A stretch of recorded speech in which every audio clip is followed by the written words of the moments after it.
Yeah, I do have a sub 500 team in this division, but why don't you go ahead? Where are you going with team number 3? I have a feeling this is going to be your sub 500 team. This is going to be the Arizona Cardinals. Um, I think that this team has addressed some of its needs. I thought it addressed especially the offensive line. I think it should be a little bit better. I think their defensive line is going to be pretty good if they keep Chandler Jones and figure that stuff out. Hopefully they do.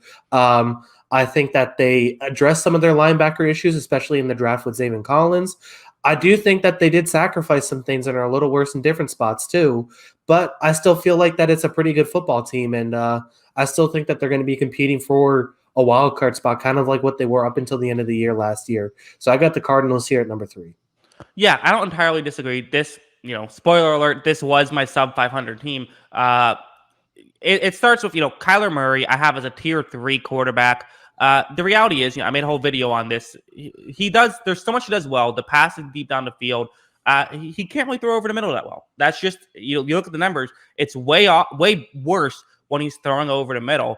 And when you talk about Cliff Kingsbury, who's the head coach, who finished 21st in our head coaching rankings, it seems like he's still trying to make stuff happen make things easier on Kyler. Let him throw the ball deep where he's like the most accurate deep ball player in the league, weirdly, even though he's not that accurate 15 yards down the field. Have him do that more, run play actions more. And I think Kyler in the right situation could be a tier 2 quarterback, potentially even a tier 1 quarterback. But as of right now, with Kingsbury, I don't see him better than a tier 3. Yeah, I mean, I still think there's ways he can improve, and I think he is going to get better at times. But I mean, the biggest question with this team, I feel like right now, is Cliff Kingsbury, and can he figure it out? I mean, this is a guy who's definitely on the hot seat, and there's questions about, his offense working in the NFL. It still exists. He's still kind of forcing some things, like you said, and he's going to have to figure out the best way to get this offense rolling. He's got a lot of talent at his disposal to work with, too. Yeah, and I don't hate his offense. I just don't like it with this team. I think that it's a better offense.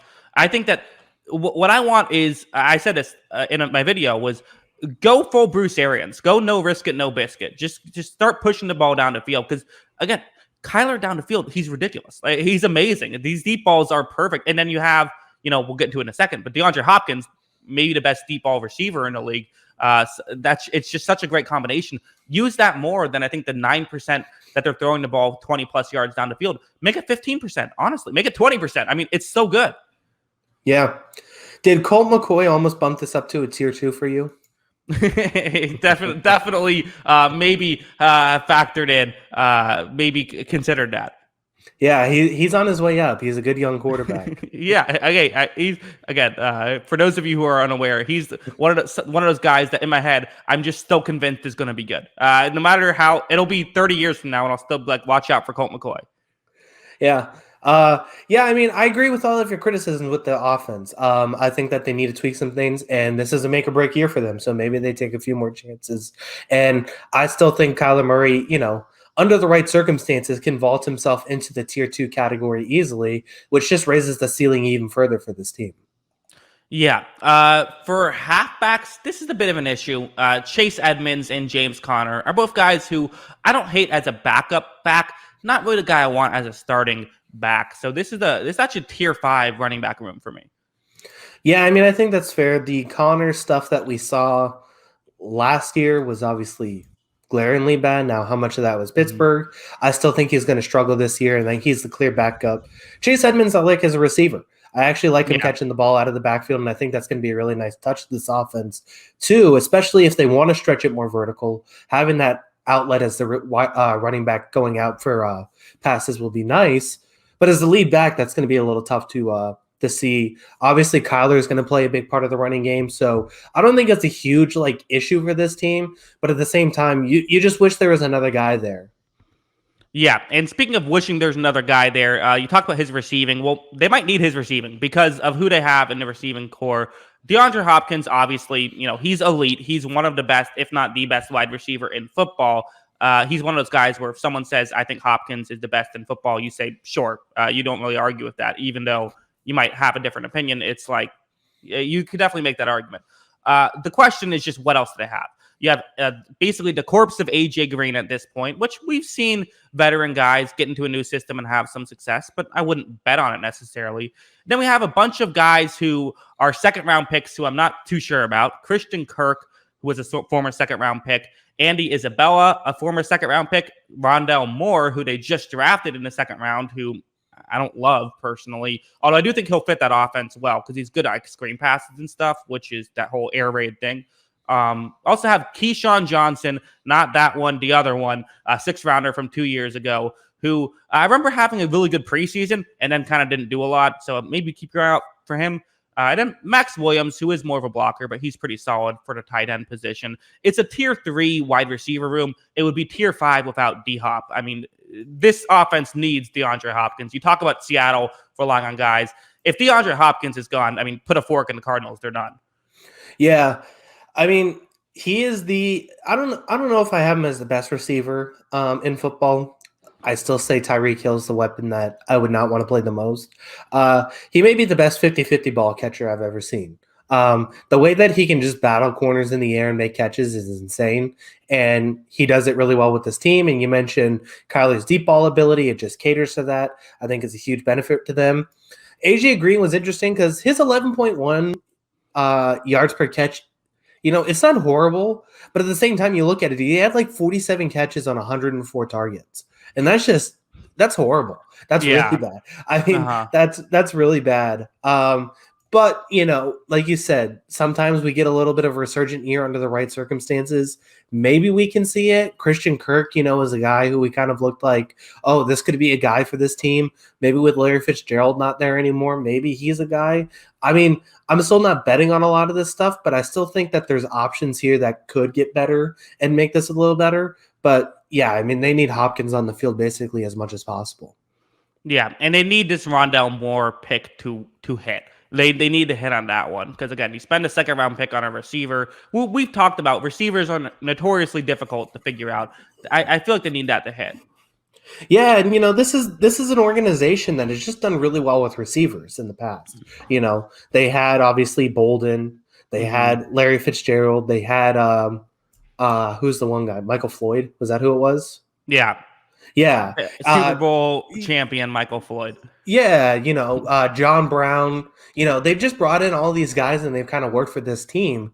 Maybe they, a couple of these guys work out and more works out. This is a team that's just done well with receivers. Yeah, to round out the offensive line, not horrible.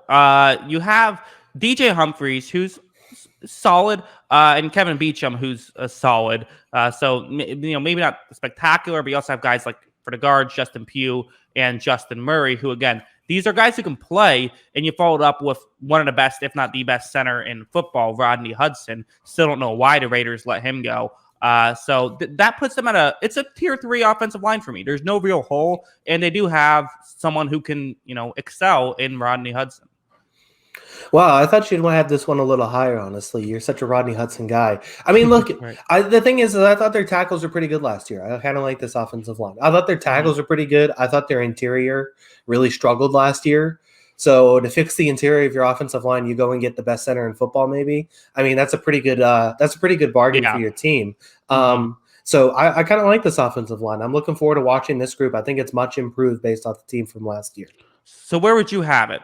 Tier 1 through 5? I don't know. I was kind of looking at this and felt like this was kind of a tier 2 group. I mean, it's probably in that 9 to 12 range, so I guess that's tier 2, tier 3. But it just kind of. I gave them 13, so they're only a couple spots away from tier 2. Okay. Yeah, I mean, I think that's appropriate. I think they're pretty close to tier 2, and I think they can hit tier 2 honestly by the end of the season if we're looking at this group, and I just think it can be a pretty good offensive line next season. Yeah. So 18th best offense. And again, you're leaving wins on the table with all these tier 3s. I mean, they're tier 3 everywhere except for halfback, which is tier 5. Sticking with the tier 3 trend, we'll go to their coverage unit. The coverage unit is interesting because, Buda Baker, who I just love. I think that Buda Baker is fantastic. And Chris Banjo, who I like. So their safeties are good. You have the linebackers of Isaiah Simmons, who did slowly improve throughout the course of the season. I'm excited to see, especially give him a preseason. He's one of those guys who could have really used a preseason last year. They also have Jordan Hicks, who's a good coverage guy, and they drafted Xavier Collins in the first round last year, who's sort of a big guy who can move. Their corners are where it gets interesting because you have Robert Alford, who I like, but I haven't seen him play since 2018 because no one has. He hasn't played since 2018. They added Malcolm Butler, which to me that's a big addition. They needed another guy who can just play. Maybe he won't be elite, but he can play. Byron Murphy, who's another guy who I feel like him and Butler. Again, I'd rather have two solid corners than one great corner and one bad corner, and to have two solid corners with Murphy and Butler, and a Marco Wilson, a fourth rounder, who I think is probably should have been drafted earlier. It's a tier 3 coverage unit. A lot of it is because of not the corners, but the other stuff. But they have enough corners that I think they'll be okay. Maybe this is a team that should play a little bit more zone than they played last year, but I do have it as tier 3. Yeah, I mean, this group's interesting mainly because I feel like they changed a bunch of stuff, but I don't know if the stuff actually made them better. Malcolm Butler and Robert Alford for Patrick Peterson basically was the move. And yeah, like you said, we haven't seen Alford play. Although if they end up with a Robert Alford at 2018, this can obviously be a pretty good coverage group. I think he's solid. I like him. So if they have him and Butler and Murphy, I think that's a good 3-man group. And obviously you mentioned Baker. And yeah, so I mean, I think there's ways this group can be pretty good. It's just you got to see it all on the field because I'm not really sure if they actually improved this group overall. They just kind of changed a bunch of the pieces. And then I think I was on the record for this after the draft. I think Xavier Collins is a defensive rookie of the year candidate. I think he's a monster linebacker. I was really high on him out of going into the draft. And when he got drafted, he can cover the run. He can cover the pass. He can move. He's giant, like you said. He can even rush a little bit. I think he's a monster, and I think he's a defensive rookie of the year candidate. Wow, interesting. I'm not. I mean, I guess it makes. I mean, again, there's no clear favorite for defensive rookie of the year. There's no Chase Young last year where it's like he's probably going to win it. I would say Malcolm Butler. If Malcolm Butler played like he played last year and Patrick Peterson played like he played last year, it's a big upgrade. I would say. That's fair. I mean, that's fair. Peterson definitely had his struggles last season. So, yeah, I mean, I think it'll be interesting to see this group all come together because I just feel like it's so many new pieces. Oh, did we lose your video? Oh, we're back. Oh, okay. I don't know why I did that. That was weird. Yeah. Okay. I guess maybe, I don't know, some internet connection or something, whatever. Finishing off the Cardinals defense we'll do the front 7. So the interior, they have Zach Allen, Lakay Fatu, Fotu, and who are kind of, maybe above replacement level, but not much above replacement level. JJ Watt, I have listed as an interior guy simply because of their edge guys with Chandler Jones, who, as of today is still an Arizona Cardinal. You have Marquise